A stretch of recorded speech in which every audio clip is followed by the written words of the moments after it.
Gene expression is when the information contained in the gene is used to create a protein. Proteins control the flow of energy and matter through cells and organisms. Proteins' functions include enzymes to speed up chemical reactions, structures to help cells maintain their shape, chemical messengers that send signals to other cells, and receptors that receive signals.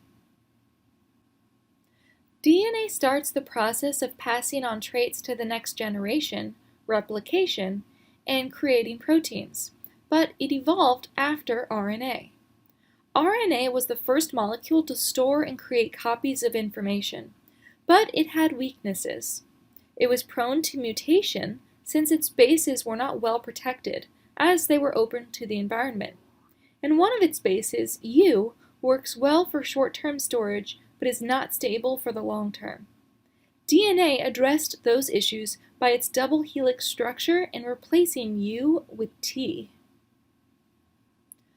RNA has a single sugar and phosphate backbone with attached nucleotides.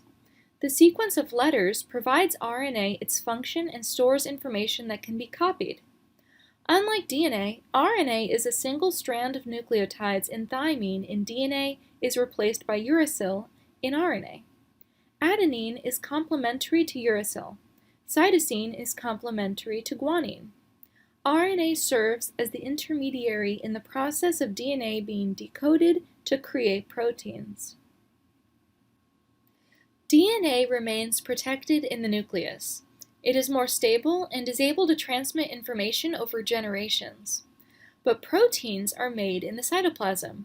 RNA brings the information from the nucleus to the cytoplasm.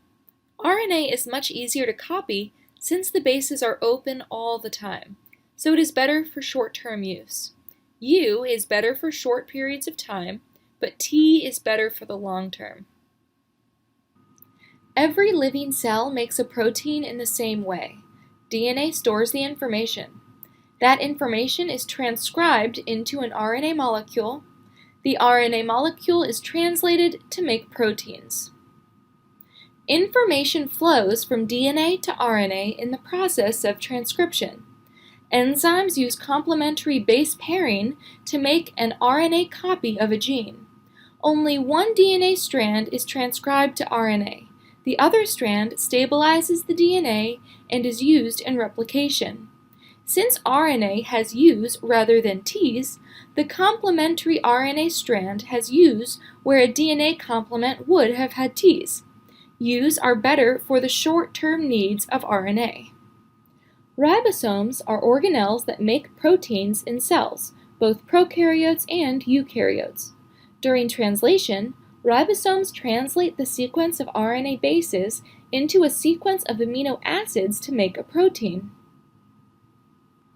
The RNA message is read in three-letter words called codons.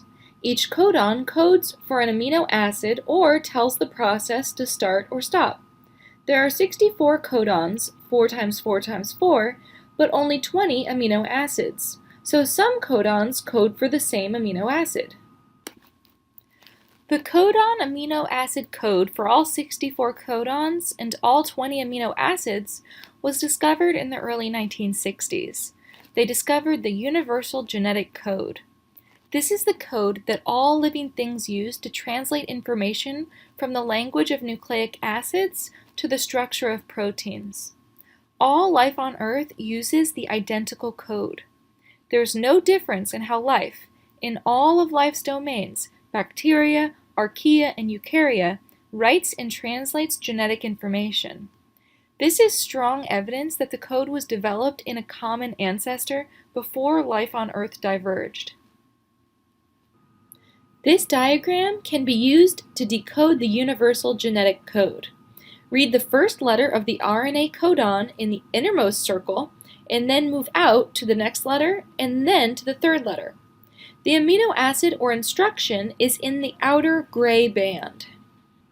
Here are a drawing and an actual photograph of a DNA strand, at the top in blue, being transcribed into RNA.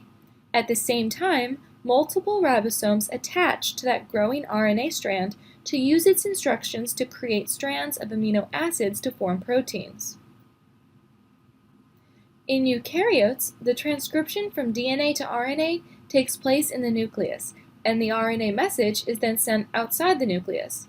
Then the RNA to protein translation takes place in the cytoplasm.